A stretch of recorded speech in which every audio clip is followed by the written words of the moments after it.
नमस्कार। एक बार पुनः पुनः स्वागत है आप सभी का इस गरुड़ पुराण वाचन में। सर्वप्रथम भगवान विष्णु के चरणों में सादर प्रणाम, गरुड़ जी महाराज को सादर प्रणाम, सूत जी महाराज को सादर प्रणाम।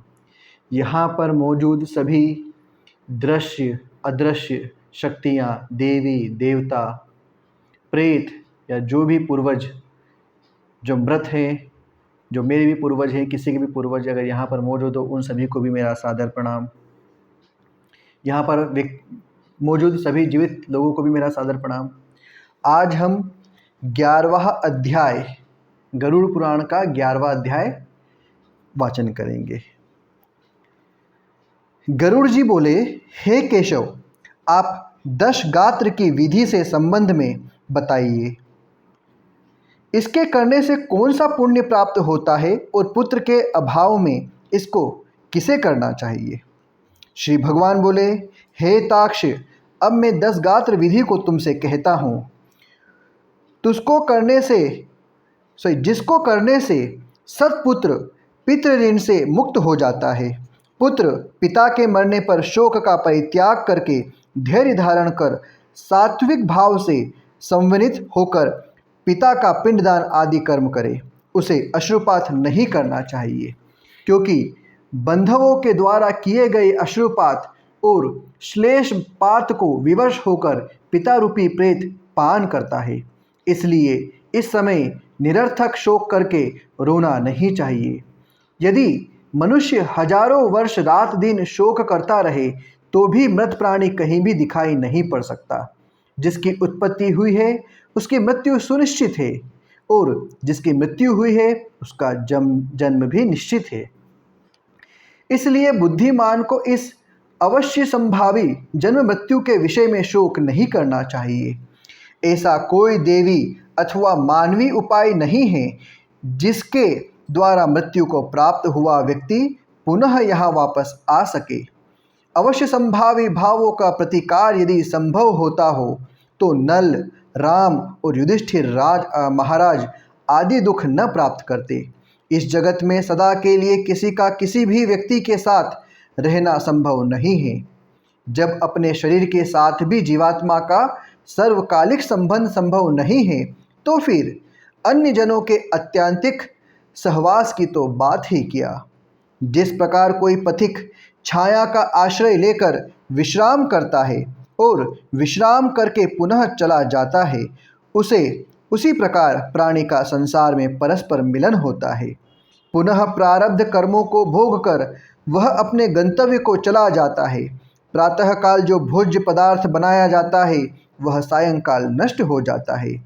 ऐसे नष्ट होने वाले अन्न के रस से पुष्ट होने वाले शरीर की नित्या की कथा ही क्या। पितृमरण से होने वाले दुख के लिए यह पूर्वोक्त विचार औषध स्वरूप है। अतः इसका सम्यक चिंतन करके आज्ञा से होने वाले शोक का परित्याग कर पुत्र को अपने पिता की क्रिया करनी चाहिए। पुत्र के अभाव में पत्नी को और पत्नी के अभाव में सहोदर भाई को तथा सहोदर भाई के अभाव में ब्राह्मण की क्रिया उसके शिष्य को अथवा किसी सपिंडी व्यक्ति को करना चाहिए। हे गरुड़, पुत्रहीन व्यक्ति के मरने पर उसके बड़े अथवा छोटे भाई के पुत्र या पुत्रों के द्वारा 10 गात्र आदि करना चाहिए। एक पिता से उत्पन्न होने वाले भाइयों में यदि एक भी पुत्रवान हो तो उसी पुत्र से सभी भाई पुत्रवान हो जाते हैं, ऐसा मुनिजन कहते हैं। यदि एक पुरुष की बहुत सी पत्नियों में कोई एक पुत्रवती हो जाए तो उस एक ही पुत्र से वे सभी पुत्रवती हो जाती है। सभी भाई पुत्रहीन हो तो उनका मित्र पिंडदान करे, अथवा सभी के अभाव में पुरोहित को ही क्रिया करनी चाहिए। क्रिया का लोप नहीं करना चाहिए। यदि कोई स्त्री अथवा पुरुष अपने इष्ट मित्र की और्ध्वदेही क्रिया करता है तो अनाथ प्रेत का संस्कार करने से उसे कोटि यज्ञ का फल प्राप्त होता है। हे खग, पिता का 10 गात्र आदि कर्म पुत्र को करना चाहिए, किंतु यदि ज्येष्ठ पुत्र की मृत्यु हो जाए तो अति स्नेह होने पर भी पिता उसकी 10 गात्र की क्रिया न करे। बहुत से पुत्रों के रहने पर भी 10 गात्र, सपिंडन तथा अन्य षोडश श्राद्ध एक ही पुत्र को करना चाहिए। पैतृक संपत्ति का बंटवारा हो जाने पर भी दशगात्र, सपिंडन और षोडश श्राद्ध एक को ही करना चाहिए, किंतु सावंत, सरिक आदि श्राद्धों को विभक्त पुत्र पृथक पृथक करे। इसलिए ज्येष्ठ पुत्र को एक समय भोजन, भूमि पर शयन तथा ब्रह्मचर्य धारण करके पवित्र होकर भक्ति भाव से दशगात्र और श्राद्ध विधान करने चाहिए। पृथ्वी की 7 बार परिक्रमा करने से जो फल प्राप्त होता है, वही फल पिता माता की क्रिया करके पुत्र प्राप्त करता है। दशगात्र से लेकर वार्षिक श्राद्ध पर्यंत पिता की श्रद्धा क्रिया करने वाला पुत्र गया श्राद्ध का फल प्राप्त करता है। कूप, तालाब, बगीचा, तीर्थ अथवा देवालय के प्रांगण में जाकर मध्याह्न काल में बिना मंत्र के स्नान करना चाहिए। पवित्र होकर वृक्ष के मूल में दक्षिणाभिमुख होकर वेदी बनाकर उसे गोबर से लिपे। उस वेदी में पत्ते पर कुश से बने हुए दर्भमय ब्राह्मण को स्थापित करके पाद्यादि से उसका पूजन करे और इत्रादि मंत्रों से उसे प्रणाम करे। अतसी पुष्प संकाशम इस मंत्र का जप कर प्रणाम करें। इसके पश्चात उसके आगे पिंड प्रदान करने के लिए कुश का आसन रखकर उसके ऊपर नाम गोत्र का उच्चारण करते हुए पके हुए चावल अथवा जौ की पीठी आटे से बने हुए पिंड को प्रदान करना चाहिए। उशीर, खस, चंदन और भृंगराज भंगरैया का पुष्प निवेदित करे। धूप, दीप, नैवेद्य, मुखवास तांबूल पान तथा दक्षिणा समर्पित करे। तदंतर कानान, दूध और जल से परिपूर्ण पात्र तथा वर्धमान वृद्धि क्रम से दी जाने वाली जलांजलि प्रदान करते हुए यह कहे कि अमुक नाम के प्रेत के लिए मेरे द्वारा प्रदत्त यह पिंडादि सामग्री प्राप्त हो। अन्न, वस्त्र, जल, द्रव्य अथवा अन्य जो भी वस्तु प्रेत शब्द का उच्चारण करके मृत प्राणी को दी जाती है, उससे उसे अनंत फल प्राप्त होता है, अक्षय तृप्ति प्राप्त होती है।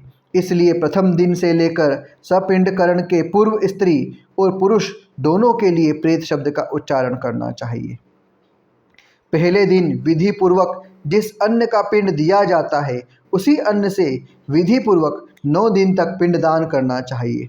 9वें दिन सभी सपिंड जनों को मृत प्राणी के स्वर्ग की कामना से तलैया भंग करना चाहिए और घर के बाहर स्नान करके दूब एवं लावा लेकर स्त्रियों को आगे करके मृत प्राणी के घर जाकर उससे कहे कि दुर्वा के समान आपके कुल की वृद्धि हो तथा लावा के समान आपका कुल विकसित हो। ऐसा कह करके दुर्वा सम्मित लावा को उसके घर में चारों ओर बिखेर दे। हे खगेश्वर, 10वें दिन मांस से पिंड दान करना चाहिए, किंतु कलियुग में मांस से पिंडदान शास्त्रार्थ निषिद्ध होने के कारण मांस उड़द से पिंडदान करना चाहिए। 10वें दिन शोर कर्म और बंधु बांधवों को मुंडन कराना चाहिए। क्रिया करने वाले पुत्र को भी पुनः मुंडन कराना चाहिए।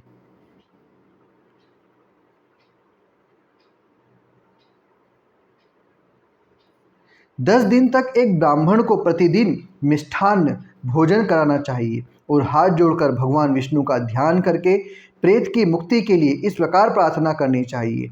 असती के फूल के समान कांति वाले पीत वस्त्र धारण करने वाले अच्युत भगवान गोविंद को जो प्रणाम करते हैं, उन्हें कोई भय नहीं होता।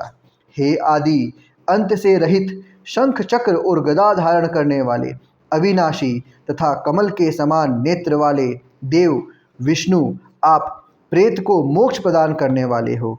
इस प्रकार प्रतिदिन श्राद्ध के अंत में यह प्रार्थना मंत्र पढ़ना चाहिए। तदंतर स्नान करके घर जाकर गुरुग्रास देने के उपरांत भोजन करना चाहिए। इस प्रकार गरुड़ पुराण के अंतर्गत सारोद्वार में दशगात्र विधि निरूपण नामक 11वां अध्याय पूरा हुआ। बोले भगवान विष्णु की जय हो, गरुड़ महाराज की जय हो, सूजी महाराज की जय हो। तो आज का जो भी वाचन था, इसका पूर्ण फल यहाँ पर विराजमान सभी देवी देवता, पूर्वज, प्रेत जो भी हो उनको मिले, उनकी मुक्ति का मार्ग आगे बढ़े, उन्हें नई योनि मिले और भगवत प्राप्ति के लिए प्रयास करें। इसी भगवान से प्रार्थना कर इसको पूर्ण करता हूँ। आप लोगों का कोई प्रश्न? ठीक है, धन्यवाद। आप सभी लोगों का ये मंगल हो, कल्याण हो।